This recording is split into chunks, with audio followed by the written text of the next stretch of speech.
안녕하십니까. 만나서 반갑습니다. 천수경 강의 시작하도록 하겠습니다.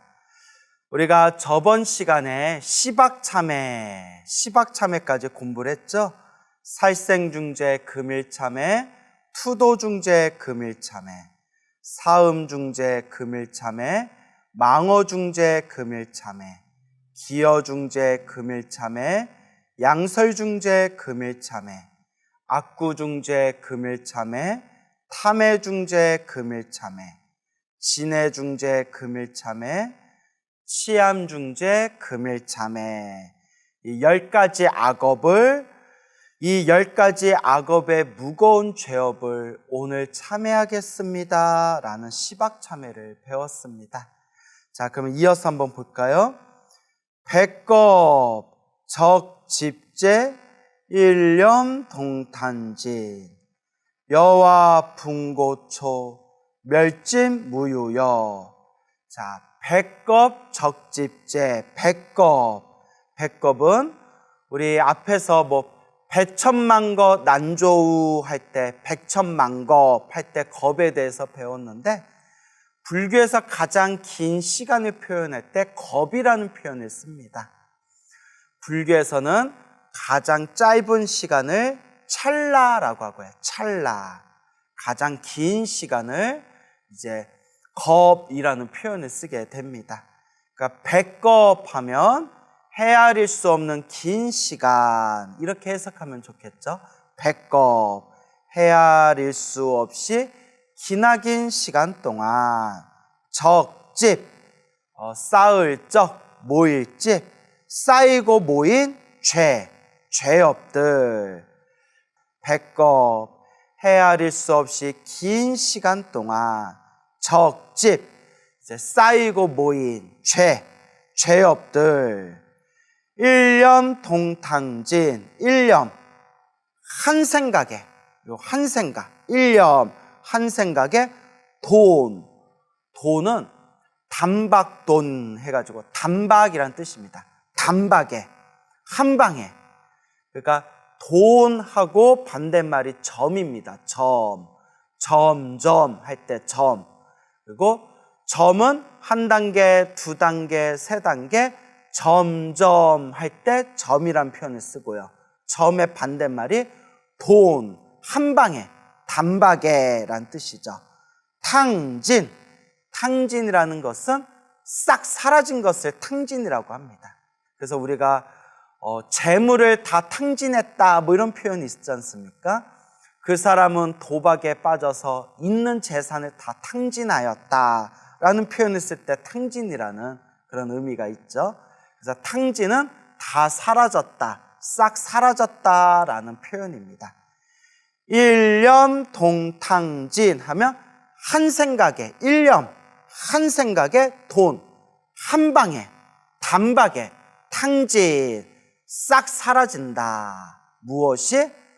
백겁 적집제, 헤아릴 수 없는 기나긴 시간 동안 지었던 그 모든 죄업이 일념, 한 생각에, 일념에 돈 탕진, 단박에 사라진다 라는 뜻이 되겠습니다.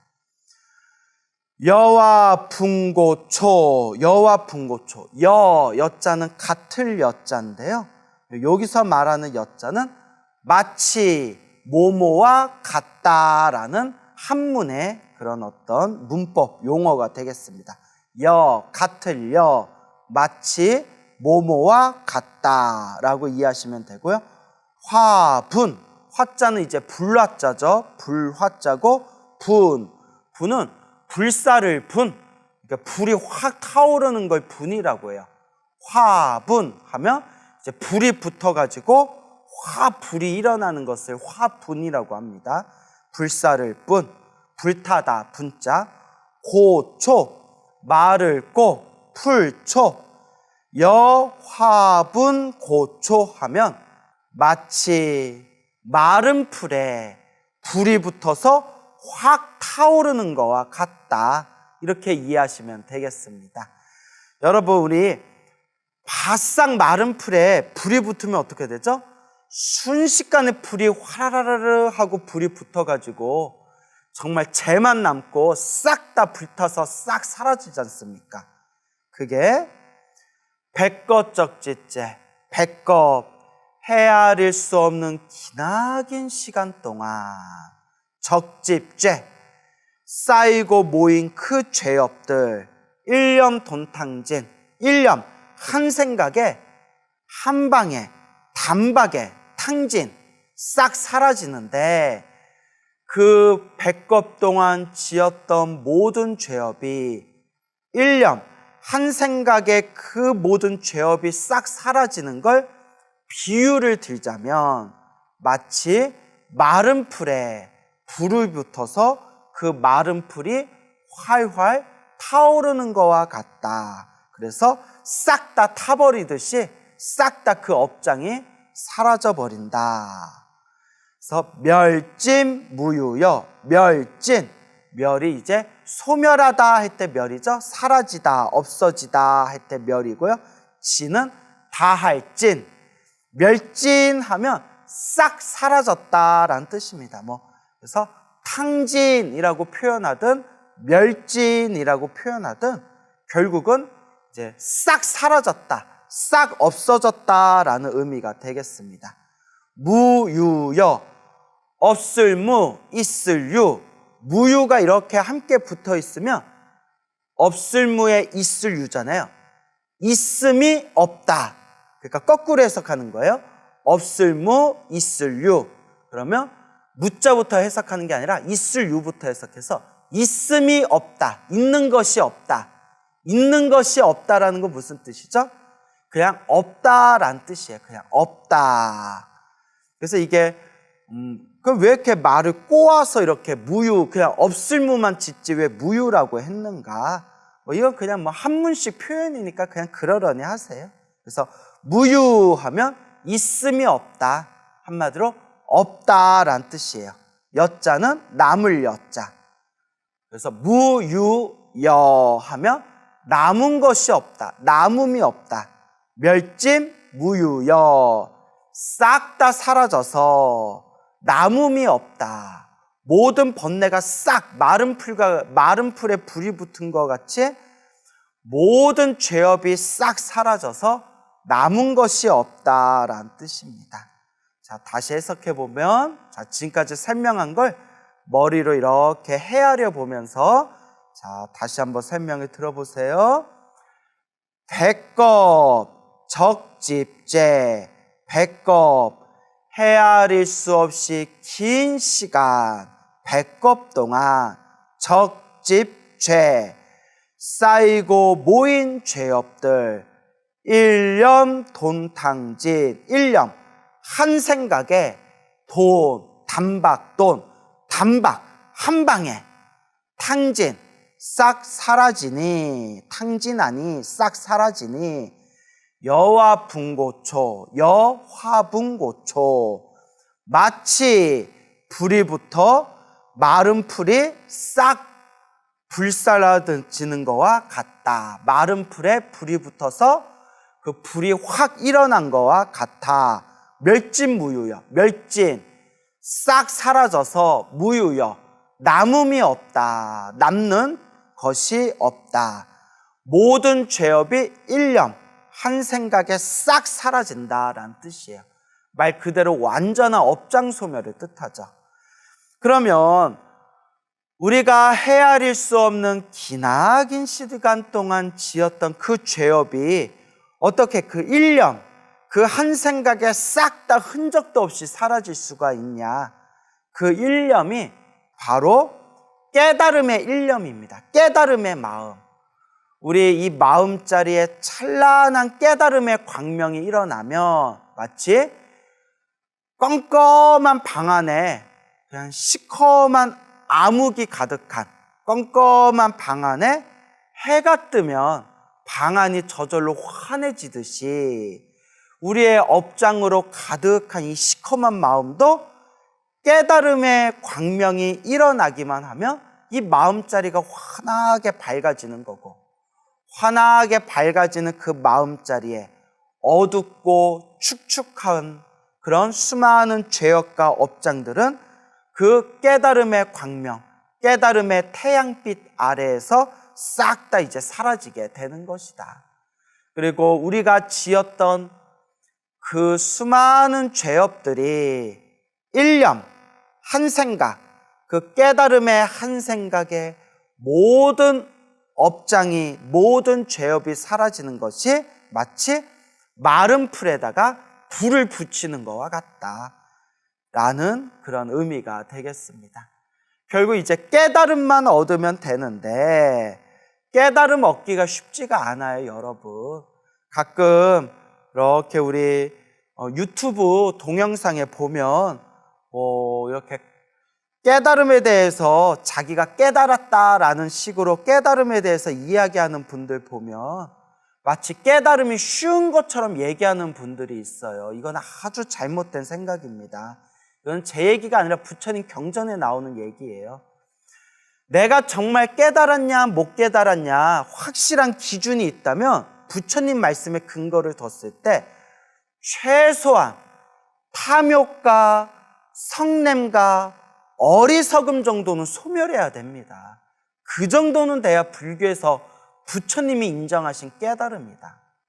그러니까 깨달음이 쉽다라고 얘기하지 말고 정말 우리가 사람들 앞에 내 양심에 조금 더 거짓됨이 없이 스스로의 마음을 살펴봐야 됩니다. 내가 마음에 탐욕이 있는가 없는가, 내가 마음에 성냄이 있는가 없는가, 내가 마음에 어리석음이 있는가 없는가, 내 마음에 탐진치, 탐욕, 성냄, 어리석음이라는 삼독이 있는가 없는가, 내 마음 안에 탐욕과 성냄과 어리석음이 남아있는데도 내가 깨달았다, 깨달음은 어려운 게 아니다 라는 말을 함부로 하고 다닌다면 그거는 억겁의 세월 동안 닦을 수 없는 아주 무서운 부업을 짓게 되는 것이다 라는 것을 우리가 마음에 경계하고 마음에 되새겨야 됩니다. 그러니까 우리가 늘 부처님 경전을 근거로 삼아서 공부해야 됩니다. 부처님은 어떻게 말씀하셨나? 부처님의 경전에서는 어떤 말씀을 하셨나? 부처님은 깨달음에 대해서 어떤 말씀을 하셨나? 그것을 우리가 명확하게 이해를 해야 됩니다. 그래서 내 마음에 탐욕과 성냄과 어리석음이 사라졌는가 사라지지 않았는가 항상 그것을 기준으로 삼아야 된다라는 것을 명심하시길 바랍니다. 자, 그래서 또 아주 유명한 구절이 나오죠. 죄무자성 종심기 심양멸시 죄영마 죄망신멸 양구공 시증명이 진참해. 이제 아주 유명한 구절이고 아주 심오한 뜻을 가지고 있는 구절입니다. 자, 설명을 한번 천천히 들어보세요. 죄무자성 종심기라고 우리가 발음하죠. 죄무자성 종심기. 근데 이제 문장을 끊어서 해석할 때는 죄 띄고 무자성 띄고 종심기 이렇게 돼야 돼요. 죄무자성 종심기라고 하면 안 되고 죄무자성 종심기 이렇게 이제 띄어쓰는 게 더 정확해요. 근데 우리가 이제 목탁 치면서 연불 하다 보면 운율을 맞춰야 되거든요. 운율을.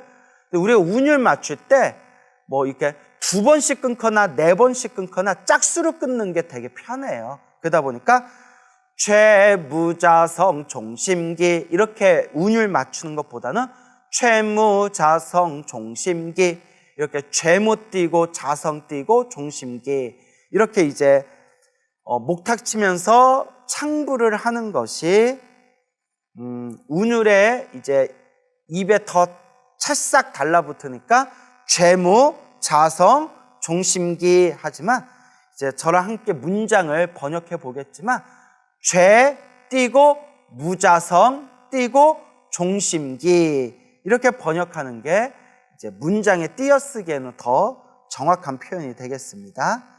자, 그럼 한번 해석해 볼까요? 죄, 무자성, 종심기. 죄는, 죄업은 우리 중생들이 시작 없는 옛적부터 지었던 이 죄는, 이 죄업은 무자성, 없을 무, 자성이 없다. 무자성, 자성이 없다. 근데 여러분 이제 여기서 설명을 이제 잘 들으셔야 돼요. 지금 설명을 잘 안 들으면 이제 또 나중에 공부할 때 헷갈려져요. 여러분, 불교가 어려워요. 불교가 어렵게 느껴지는 이유 중에 하나가 용어, 불교에서 사용되어지는 용어나 수어가 우리가 익숙한 표현들이 아니에요. 그래서 무자성할 때 자성이란 뜻 있죠. 자성이라는 단어도 우리가 불교 사전을 보면 여러 가지로 해석이 가능해요. 예를 들어서 우리가 법이란 표현 쓰죠. 법. 그러면 우리는 세속, 속가에서 법하면 뭐 헌법, 민법, 형법이라는 법이라는 표현으로도 쓸 수가 있고, 불교에서 또 법하면 여러 가지로 해석이 돼요. 법이라는 단어 하나만 하더라도 이제 산스크리트어로는 다르마라고 불러요. 다르마. 인도의 산스크리트어로는 다르마라고 하는데, 그 다르마를 이제 중국 큰 스님들은 한자로 법이라고 번역했어요. 법. 그 법을 불교 사전에서 찾아보면 몇 페이지가 돼요. 뭐 한두 페이지가 넘어요. 법에 대한 개념만 하더라도. 근데 우리가 크게 두 가지로 해석을 하면, 법하면 이제 너무 복잡하니까 그냥 두 가지로만, 많이 쓰이는 해석 두 가지만 꼽아보자면, 가르침이란 뜻이 있어요. 진리, 가르침. 그래서 우리가 불법승 삼보에 귀의합니다. 그래서 삼보 귀, 귀 삼보, 삼귀라고 하죠. 불, 법, 승, 삼보에 귀의합니다. 불법승 삼보에 귀의합니다 할 때 그 법은 가르침이라는 뜻이 있어요. 그래서 거룩한 부처님에 귀의합니다. 거룩한 가르침에 귀의합니다 라는 표현을 쓰죠. 그래서 불법승 삼보에 귀의합니다 라고 할 때 법은 가르침, 부처님의 가르침이라는 뜻이 있고요. 그 다음에 뭐 제법실상 혹은 뭐 일체유의법이라는 표현 쓸 때 그 법 있죠. 우리 금강경에서도 일체유의법, 여몽환포영 할 때 법 있잖아요. 이때 법은 존재, 대상, 어떠한 현상을 뜻하는 표현이에요. 법이라는 하나의 단어가 완전히 달라지죠. 그래서 법이라는 게 가르침, 진리라는 뜻도 있고요. 또는 존재하는 것, 존재, 어떠한 대상, 우리가 인식하는 어떠한 대상, 또 어떠한 현상, 그런 존재, 대상, 현상 이런 걸 싹 싸잡아서 법이라고도 표현을 해요. 그러니까 우리가 경전을 보면 법이라는 단어가 나오잖아요. 법이라는 단어가 나왔을 때 이 법이라는 한 글자가 가르침이란 뜻으로 쓰였는지, 존재, 대상이라는 뜻으로 쓰였는지, 아니면 또 다른 의미로 쓰였는지, 요거는 그 법이라는 단어가 나온 문장의 좌우, 전후 문장을 살펴보면서 문맥에 의해서 눈치껏 이 법이라는 단어는 이런 용어로 쓰였구나라는 것을 이제 스스로 이렇게 간파를 해야 돼요. 그 행간의 의미를 이해해야 되거든요. 근데 이게 뭐 책 좀 몇 번 봤다고 이해가 되겠어요? 불교 사전도 몇십 번을 찾아보고 경전도 수십 번을 읽어보고, 경전을 읽으면서 경전 단락마다 요 법이라는 단어는 요런 의미로 쓰였겠구나라는 그런 축적된 정보의 내공들이 있어야 되거든요. 근데 이게 쉬운 일이 아니죠. 문제는 법만 그런 것이 아니라 수많은 불교 용어들이 이런 식으로 쓰이고 있어요. 그러니까 A라는 경전에서는 좀 다르게 쓰이고 B라는 경전에서도 좀 다르게 쓰이고 하나의 용어, 하나의 단어가 그때마다 조금씩 여러 개념으로 여러 가지 각도로 쓰이는 경우가 불교 경전, 불교 교리에서는 제법 많아요.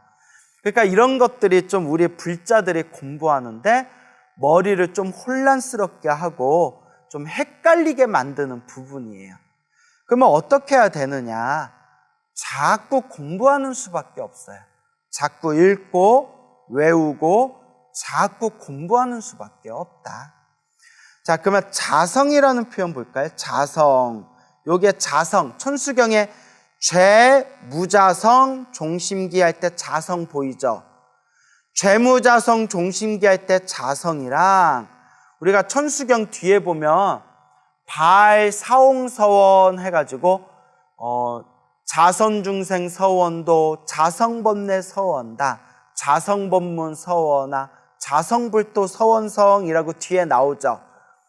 그 자성이랑 이 자성이랑 한자가 똑같아요, 여러분. 똑같은 한자인데 뜻은 완전히 달라요. 여기 죄무자성 종심기 할 때 자성은 설명을 잘 들어야 돼요. 죄무자성 종심기 할 때 자성은 스스로 자기 할 때 자자. 성자는 성질이라는 거예요. 성질. 그러니까 자기 성질을 뜻해요. 자기 자신만의 성질. 조금 어렵죠. 근데 이제 옆에다 필기하고 자꾸 들으면 이제 익숙해지는 거예요. 자기 성질. 그래서 물은 축축한 성질이 있고 땅은 단단한 성질이 있고 불은 따뜻한 성질이 있고 그리고 바람은 움직이는 성질이 있죠. 휙휙 부니까 바람이잖아요. 모든 존재에는 자기만의 성질이 있구나.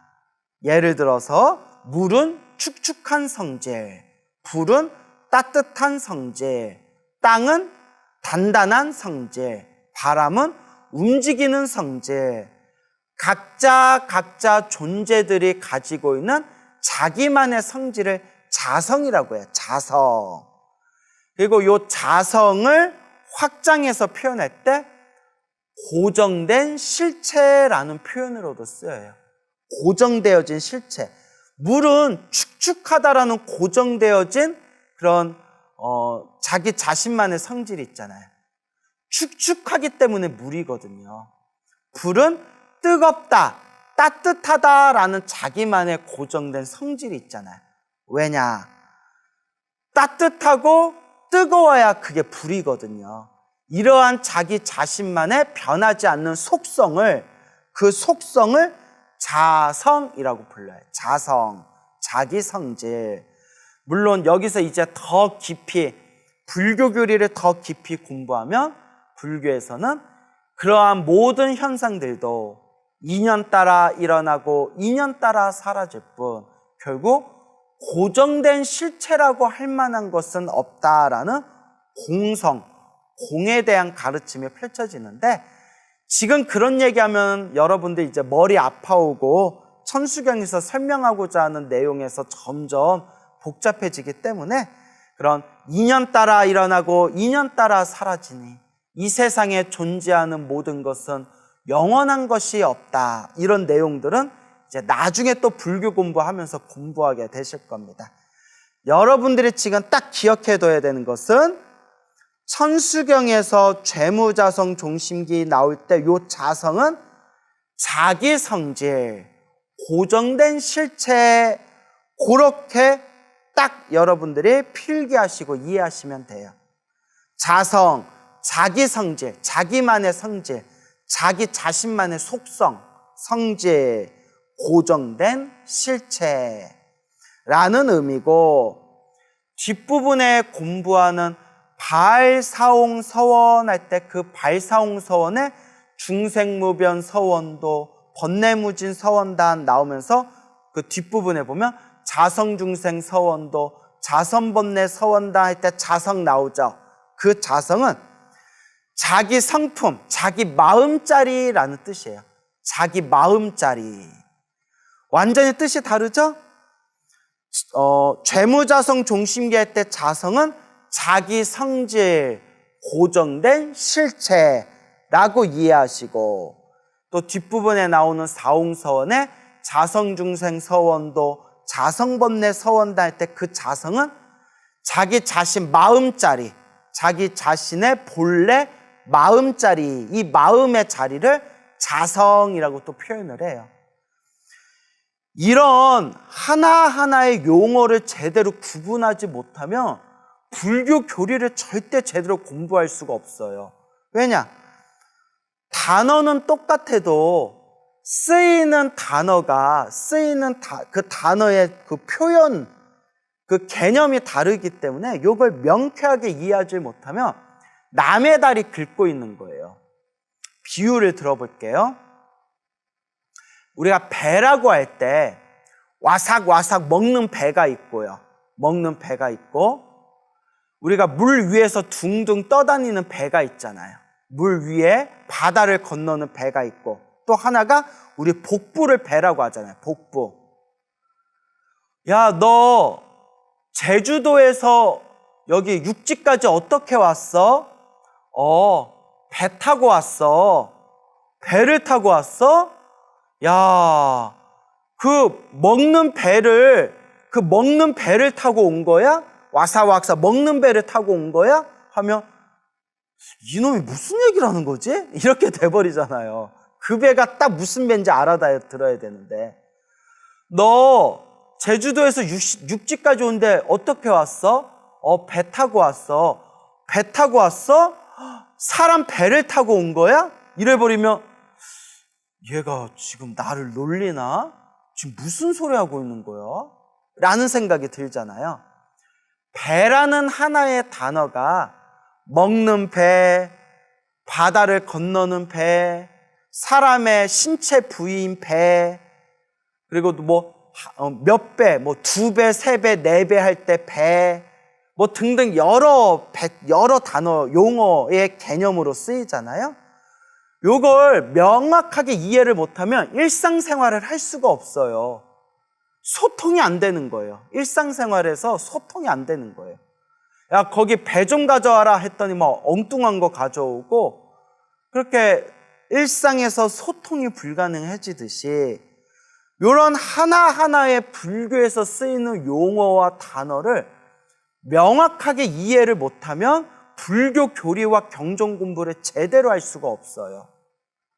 왜 제가 이 이야기를 이렇게 길게 하느냐?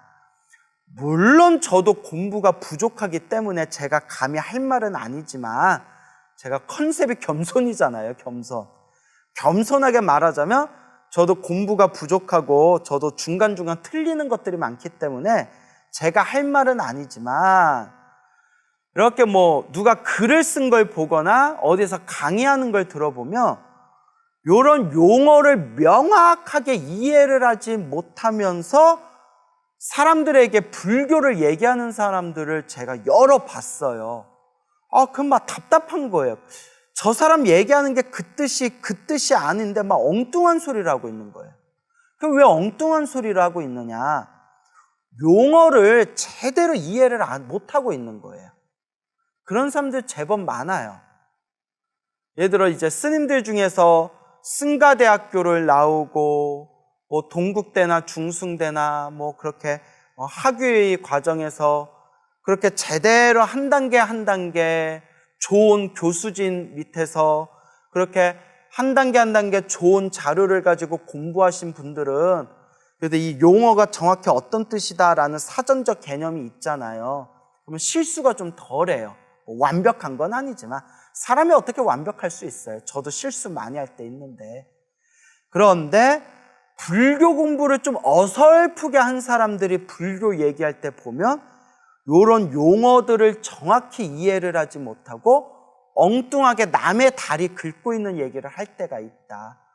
그러면 그거 답답해도 그걸 뭐 또 함부로 지적할 수가 없어요. 싸움 날까봐. 뭐 니는 잘났냐 뭐 이러면서 또 싸움 날 수도 있거든요. 사람의 자존심은 함부로 그렇게 건드는 게 아니잖아요.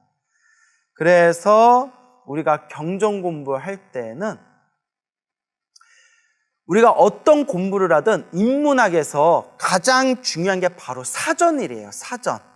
인문학에서 가장 중요한 게 바로 사전이랍니다. 왜냐?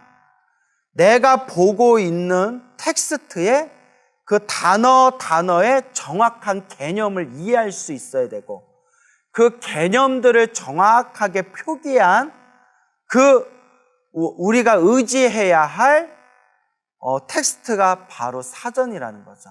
그래서 예전에는 한 나라의 문화가 얼만큼 발전했는지를 알고 싶으면 그 나라에서 출간한 사전을 보면 된다라는 얘기가 있을 정도였대. 그런 면에서는 자존심 상하지만 그런 면에서는 우리나라가 이런 사전 문화가 굉장히 다른 인문학의 강국보다는 조금 약한 부분이 있대요. 우리나라가. 이제 우리나라도 점점 좋은 사전들이 많이 나오고 있는데 안타깝게도 좀 다른 나라에서 베낀 것들이 많다고 그렇게 어느 또 학자분이 쓴소리를 하는 경우도 있더라고요. 그래서 불교 공부할 때도 항상 불교 사전을 책상에다 올려놓고 불교 사전을 보면서 사실 공부해야 돼요. 죄무자성 종신기 하면 자성이란 무슨 뜻인가 찾아보고 여러분 우리 마음심 할 때 심 있잖아요. 대부분 불교 공부하는 사람들이 마음심 하면 마음이란 단어를 불교 사전에서 안 찾아봐요. 너무나 익숙한 단어이기 때문에.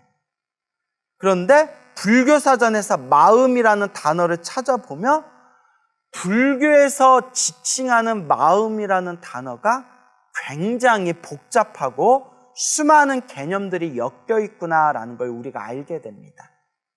그래서 불교 공부할 때는 항상 불교 사전 두껍고 좋은 걸 같이 봐야 불교 교리를 공부하는 데 있어서 실력이 향상될 수가 있다라고 말씀하시더라고요.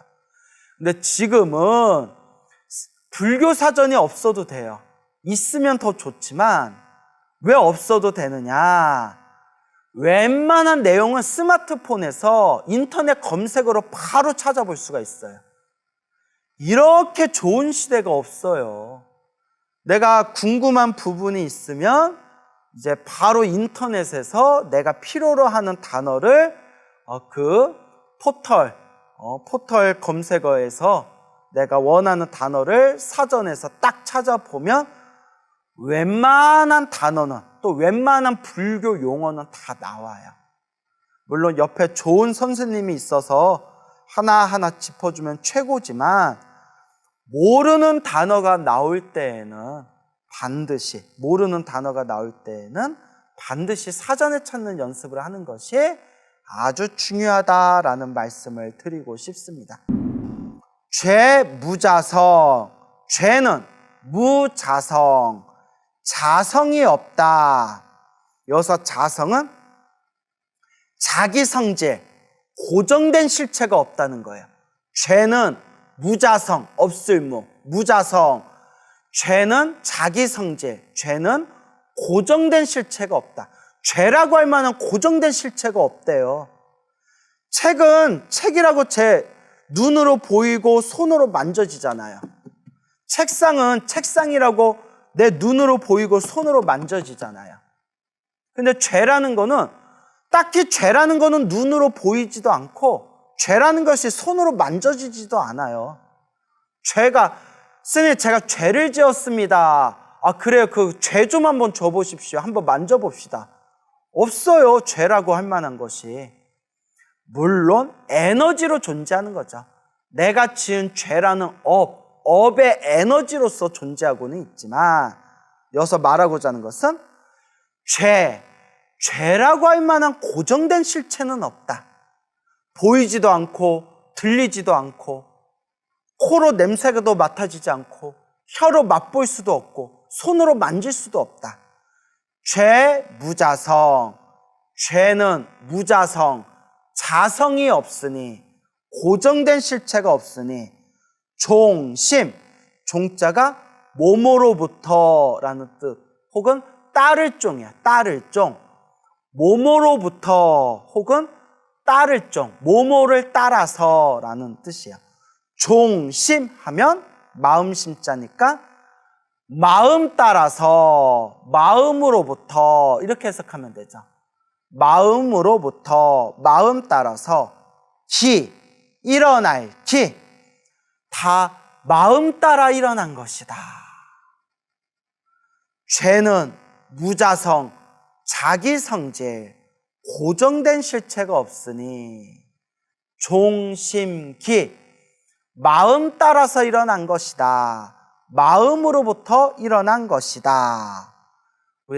그래서 우리 불교는 신법이라고 하잖아요. 마음법. 팔만대장경을 한 글자로 만들면 부처님의 모든 법문을 모아놓은 이 팔만대장경을 또로로로로로 말아가지고 한 글자로 만들면 무슨 글자가 된다? 마음심자가 된다고 하잖아요. 마음 따라 일어나고 마음 따라 사라지는구나. 내 앞에 펼쳐진 모든 존재와 대상과 형상의 일체 유심조, 모두 마음이 만든 것이구나. 이 마음을 잘 쓰면 그 중생이 부처가 되는 것이고, 본래 우리는 부처였지만 이 마음을 못 쓰기 때문에 중생처럼 살고 있는 것이구나. 오직 마음, 마음법, 신법, 오직 마음이구나 라고 불교에서는 이야기하지 않습니까? 그와 같아요. 죄는 고정된 실체가 없으니 마음 따라 일어난다. 마음 따라 일어날 뿐. 심약, 멸시, 죄, 영, 망. 심, 마음이, 마음이. 약, 약은 만약에, 마음이 만약에. 멸시, 소멸할 때, 마음이 만약에 소멸할 때, 소멸한다면, 소멸할 때, 마음이란 게 완전히 소멸할 때, 죄, 영망, 죄도, 역시, 또한, 망, 여기서 망은 사라질 망, 망할 망자로도 쓰고, 없어질 망으로도 쓰고, 사라지다, 없어지다 라고 이해하시면 됩니다. 심양, 멸시, 죄, 영망. 마음이 만약 멸할 때, 소멸할 때 죄도 역시 사라진다. 이야, 엄청난 심오한 가르침입니다, 여러분. 우리는 하도 법문에 많이 들어서 그냥 하도 많이 듣던 소리니까 그런가 보다 생각하겠지만, 우리가 조금만 음미해 보자면 죄라는 것은 무자성, 고정된 실체가 없으니 종심기, 종심, 마음 따라서 일어난다. 심양멸시 죄영만. 마음이 만약에 멸시, 소멸할 때, 마음이 만약에 소멸할 때 죄영망, 죄도 역시 사라진다. 죄도 또한 사라진다. 왜냐? 죄가 마음 따라 일어난 거잖아요. 죄라는 건 고정된 실체가 없고 마음 따라 일어난 게 죄인데, 마음 따라 일어난 게 죄고, 그 마음이 사라지면, 마음이 사라졌는데 마음에서 일어난 죄가 어디에 있겠냐는 거예요. 마음이 사라지니 죄도 또한 사라지네. 죄망, 신멸, 양구공. 죄망 띠고, 신멸 띠고, 양구 띠고, 공. 혹은 죄망, 망은 사라질 망, 없어질 망이란 뜻이에요. 죄망, 죄도 없어지고 죄도 사라지고, 띠고, 신멸, 소멸할 멸, 사라질 멸. 마음도 없어지면, 마음도 소멸하면, 죄망, 신멸, 죄도 없어지고 마음도 소멸하면 양구공, 양 두 가지. 여기서 두 가지는 죄도 마음도, 죄도 없어지고 마음도 소멸해서 죄도 마음도 두 가지가 함께 구체, 같이, 함께, 텅 빌 공짜, 텅 하고 비어지니 텅 하고 사라진다는 거야. 텅 빌 공짜, 텅 하고 완전히 비워지니, 여기서 공은 텅 비어 사라지다 혹은 무집착이에요. 그 마음에도 죄도 다 집착하는 바가 없고, 집착하지 않으니까 텅 비어서 그냥 허공과 같이 텅 비워져 버린 거예요. 왜? 고정된 실체가 없기 때문에. 그래서 이와 같이 죄도 없어지고 신멸, 마음도 소멸해서 양, 이 두 가지가 함께, 같이, 텅 빌 텅 하고 비워지니, 즉 이것이 곧, 이 시자예요. 이것이 곧 이름하여 진참회, 진짜 진실한 참된 참회라고 한다 라고 이해하시면 되겠습니다. 자, 죄무자성 종심기, 죄는 고정된 실체가 없으니, 무자성, 죄는 고정된 실체가 없으니, 죄 뿌리는 뭐예요? 마음, 종심기, 마음 따라 일어난다.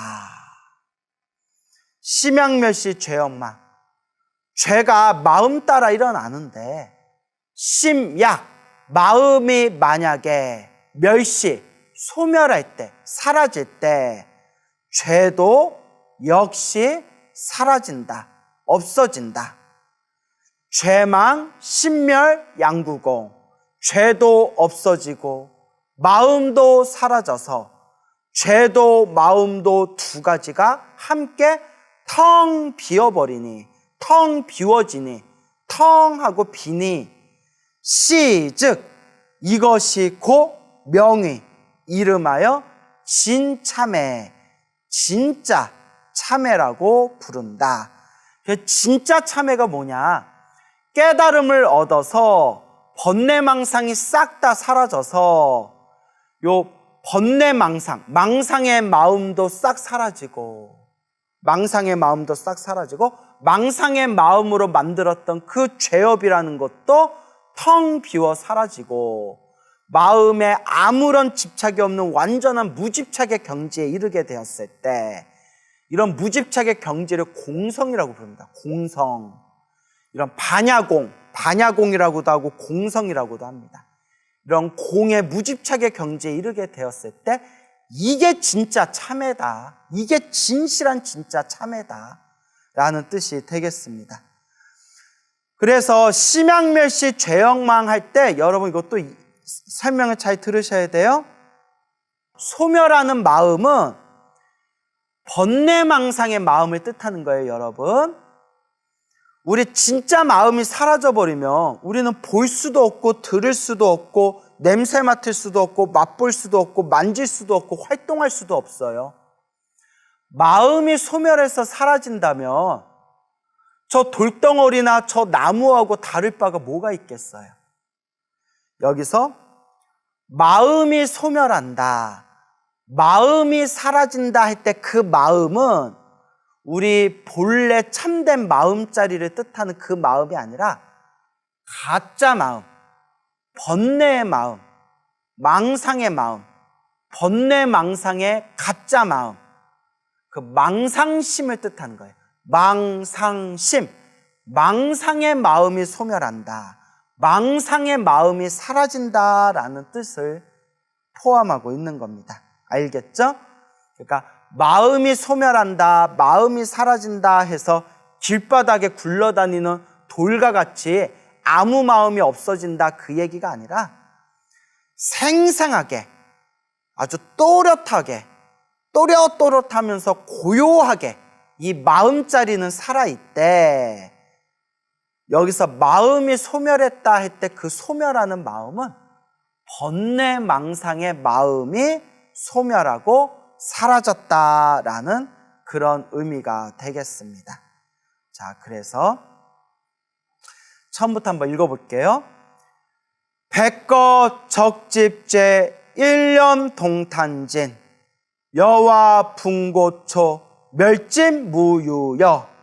백겁, 헤아릴 수 없는 기나긴 시간, 백겁 동안 적집죄, 쌓이고 모인 죄업들이 일념동탄진, 일념, 한 생각에, 깨달음의 한 생각이에요. 깨달음의 그 한 생각에 돈, 한 방에, 단박에, 탕진, 싹 사라진다.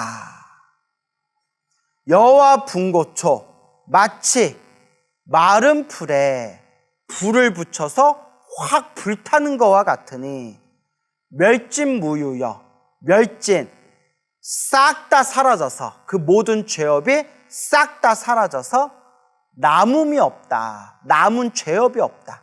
싹 다 흔적도 없이 사라진다. 죄 무자성 총심기. 죄는 자성, 고정된 실체가 없어. 종심기, 마음 따라 일어나니 심양멸시 죄영망. 마음이 만약 소멸할 때 죄도 역시 사라진다네. 죄망, 신멸, 양구공. 죄도 없어지고 마음도 소멸해서 죄도 마음도 두 가지가 다 함께 공, 텅 빌 공, 텅 비워지면 시증명의 진참해. 이것이 고 이름하여 진정한 진짜 참회라고 부른다 라는 의미가 되겠습니다. 참 멋있죠. 이 불교 경전의 이런 개성, 구절구절이 참 아름답고 멋있습니다. 자, 이와 같은 마음으로 우리가 항상 참회하는 마음으로 부처님의 법을 닦아야 할 것입니다. 참회진은 우리 중생들이 시작 없는 옛적부터 탐욕과 성냄과 어리석음에 빠져서 알고 지었건 모르고 지었건 몸과 말과 생각으로 지은 그 모든 죄업을 참회하는 진언 옴 살바 모짜모지 사다야 사바하가 되겠습니다. 그래서 우리가 그 앞에 천수경 우리가 공부할 때 참회계 기억나시죠? 아석소조 제약어 개유무시 탐진치 종신구의 지소생 일체야금 개참에에서 나무 참제업장 보승장불 해서 참제업장 12종불 12분의 거룩하신 부처님의 명호를 부르고 우리가 앞에서 배웠던 시박참회, 살생중쟁 금일참회, 투도중재 금일참회 해서 시박참회로 해서 백거적지제, 일념동탄진, 여와 분고초, 멸진무유여로 해서 천수경에 다 나오는 거예요, 여러분.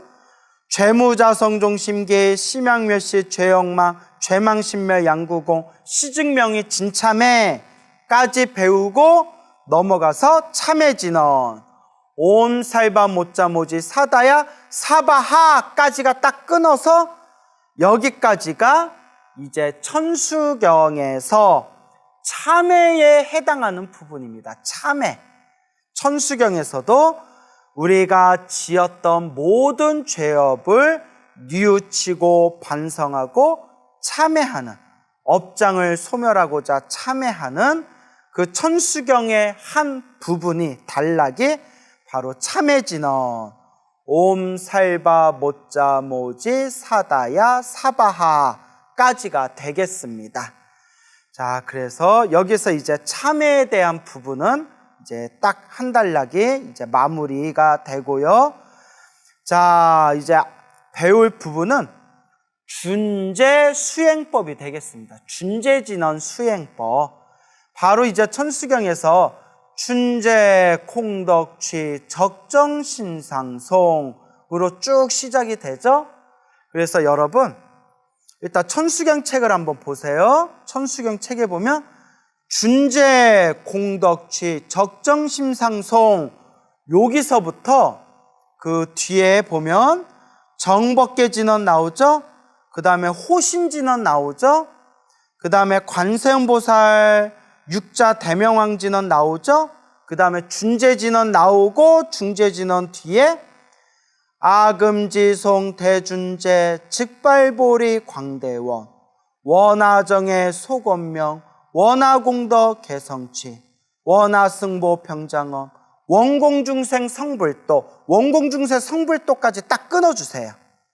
무슨 말인지 알겠죠? 천수경 책에 그냥 보시고 준재 공덕취 적정신상송 요 부분에서부터 그 뒤에 원하승보 병장엄 원공중생 성불도까지 딱 끊어주세요. 요거는 준재행법, 준재수행법이라고 해요. 준재수행법, 준재진언 수행법. 저 중국에서 예전에 중국에서 만들어진 요 준재수행법 요 부분을 통째로 오려내기를 해가지고 통째로 오려내기를 해서 우리 천수경 뒤에다 딱 붙여놓은 거예요. 그래서 요건 이제 중재행법이라고 합니다. 우리 한국 불교는 오래전부터 가장 불자들에게 사랑받은 그런 주문이 신묘장구 대다란이에요. 그래서 심지어는 의상대사, 통일신라 시대 의상대사께서도 신묘장구 대다란이를 독송하셨다라고 말이 있을 정도로, 물론 지금 우리가 외우고 있는 신묘장구 대다란이랑 완전히 똑같은 것이 다란이인가라는 부분은 뭐 고민해야 될 부분이겠지만 어쨌거나 관세음보살님을 상징하는 신묘장구 대다란이를 우리 의상대사께서도 독송하셨다라는 그런 이제 기록도 있고, 또 후대에 내려오면서 가장 한국 불교에서 사랑받은 아마 주문이 신묘장구 대다란이일 거예요. 그런데 우리 한국 불교에서는 이 준재진언을 많이 이렇게 하나의 수행으로서 많이 했었다라는 내용은 별로 없어요. 물론 준재진언을 하셨다라는 한국 불교 큰 스님들 자료가 있기는 있지만 뭐 신묘장구 대다란인 만큼 광범위하게 사랑받았던 것 같지는 않아요. 하지만 저 중국 불교, 그리고 지금 대만 불교, 홍콩 불교 같은 곳에서도 요 준재진언이 굉장히 사랑을 많이 받습니다. 지금도 중국 불교권에서는 이 준재진언을 수행으로 삼아서 준재진언 외우시는 불자분들이 굉장히 많다라고 제가 들었어요. 그렇지만 우리나라에서는 준재진언이 광범위하게 사랑받았다라고까지는 그런 내용은 쉽게 찾아보기는 어렵다. 하지만 우리 한국 불교 불자들의 가장 많이 지송하던 요 천수경이라는 책, 제가 말씀드리지만 천수경은 원래 있는 책이 아니라 누가 만들었는지는 모르겠지만 약 100여 년 전부터 천수경의 원형으로 보이는 그런 어떤 천수경의 오래된 옛날 판본들을 보면 100여 년 전부터 이 천수경이 여러 팔만대장경이나 큰 스님들 법문 중에서 좋은 내용들을 관세음보살님을 주인공으로 삼아서 만들어진 편집본, 불자들이 외우면서 불자들의 마음으로 우리가 어떤 마음으로 살아가야 될 것인가, 그리고 부처님의 관세음보살님의 가피를 어떻게 받아야 될 것인가 라는 것을 목적으로 삼아서 만들어진 한국 불교 최고의 스테디셀러가 바로 이 천수경인데, 이 천수경 뒷부분에 준재진언, 준재수행법이 통째로 우리가 보고 있는 천수경의 뒷부분에 딱 편집되어서 이렇게 붙어 있는 걸 보면, 그래도 우리 한국 불교가 요 준재진언을 어느 정도 중요하게는 여겼나 보구나라는 것을 미루어 짐작할 수가 있다는 거죠. 그래서 여러분, 앞에서 설명을 드렸던 것 같은데, 준재진언은 신묘장구 대다라니와 함께 천수경의 가장 중요한 핵심 2개의 기둥이라고 합니다. 천수경이라는 경전을 전반부, 후반부로 나눌 때 전반부의 핵심이 되는 게 신묘장구 대다라니, 후반부의 핵심이 되는 게 준재진언이라고 합니다. 그러니까 천수경에 2개의 기둥이 있다. 전반부에 하나의 기둥이 박혀 있고 후반부에 또 2번째 기둥이 박혀 있는데, 그 천수경을 대표하는 2개의 기둥이 신묘장구 대다라니와 그리고 준재진언이 되겠다. 이 준재수행법이 되겠다. 이렇게 이야기하시는 분들도 있습니다. 나름대로 합리적인 이야기죠. 자, 그럼 한번 볼까요? 준재공덕취. 자, 준재라고 하는데, 준재는 준재보살님이라는 뜻이 있어요. 첫 번째 뜻은 준재보살님. 우리가 문수보살, 보현보살, 관음보살, 지장보살 하듯이 준재보살이라는 분이 계시는데, 그럼 준재보살이 누구시냐? 관세음보살님의 다른 모습이래요. 준재관음이라고 불러요, 여러분. 기억해 두세요. 준재관음.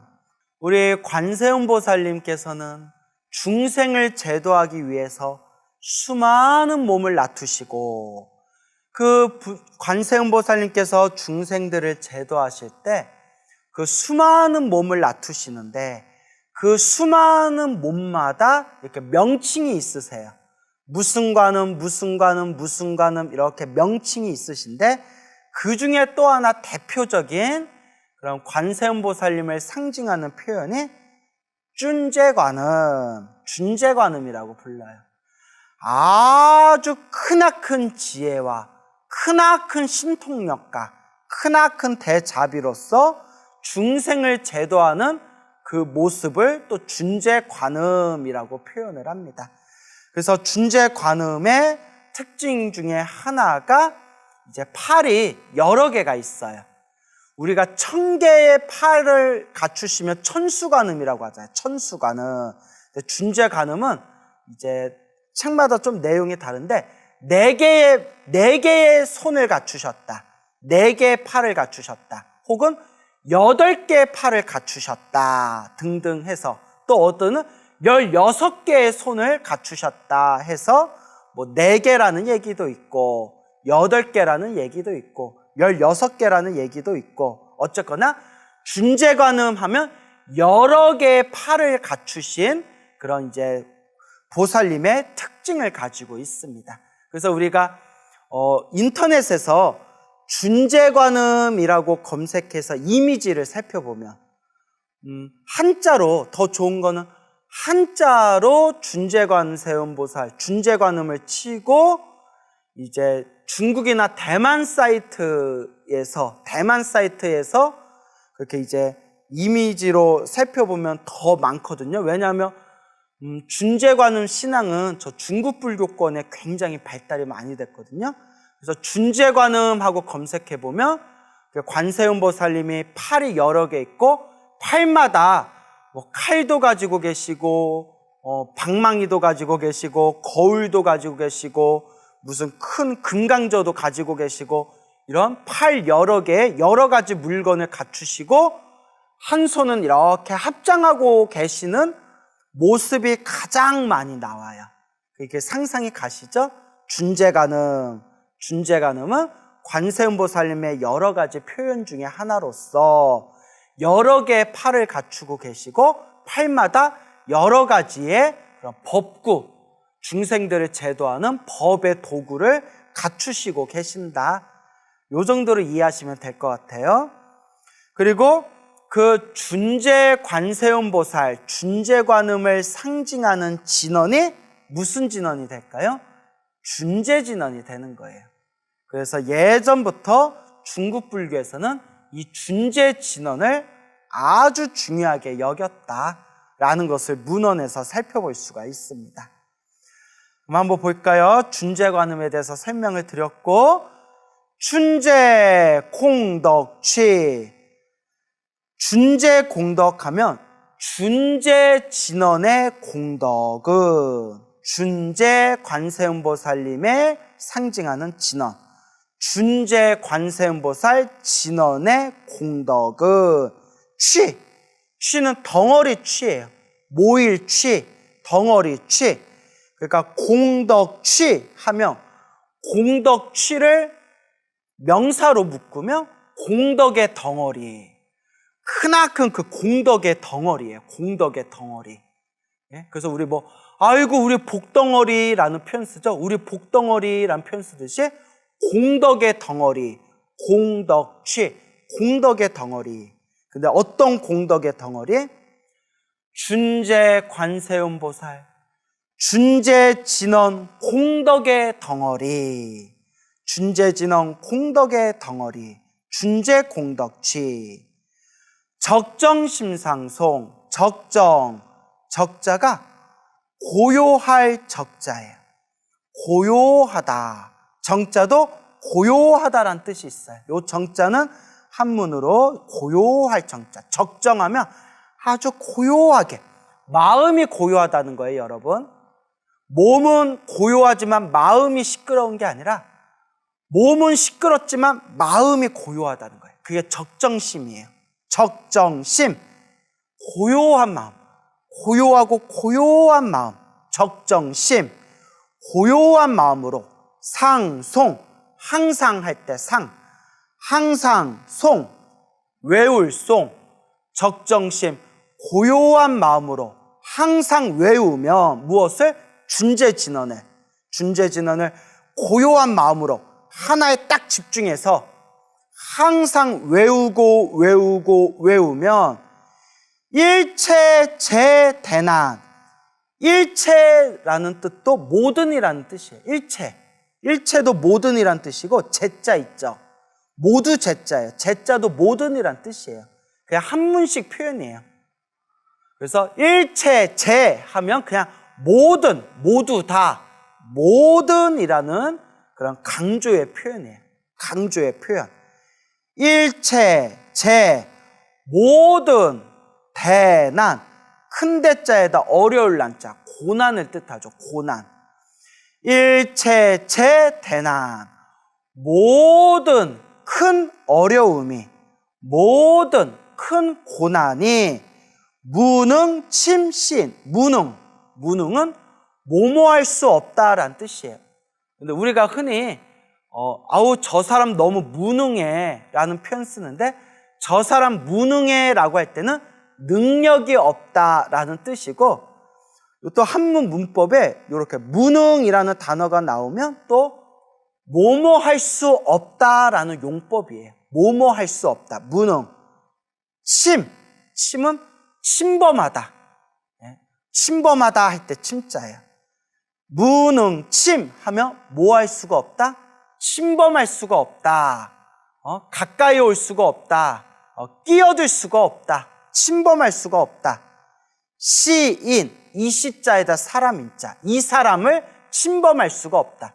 이 사람은 준재진언을 외우는 사람을 침범할 수가 없다. 모든 큰 고난이, 어려움이 이 사람을, 준재진언 외우는 사람을 침범할 수 없다. 청상급 인간하면 천상, 여기서 말하는 천상은 하늘의 신을 뜻해요. 하늘의 신.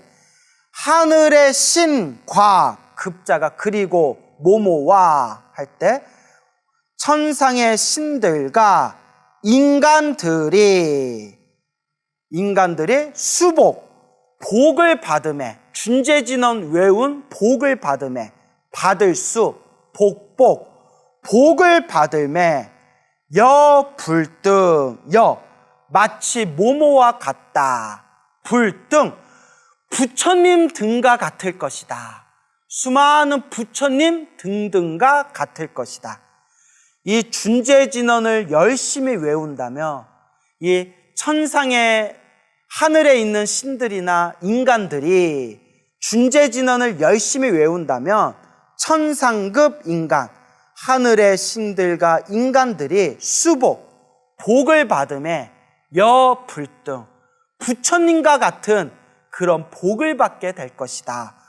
엄청난 공덕의 덩어리라는 거예요. 공덕취. 준재진원을 외운다면 하늘의 신이나 인간들이 부처님과 같은 똑같은 복을 성취하게 될 것이다. 그게 청상급 인간, 수복 여불등. 우차 여의주, 만날 차. 이것이란 뜻이에요. 이 차자. 가리키는 거예요. 이 차자. 여의주는 아시죠? 여의주.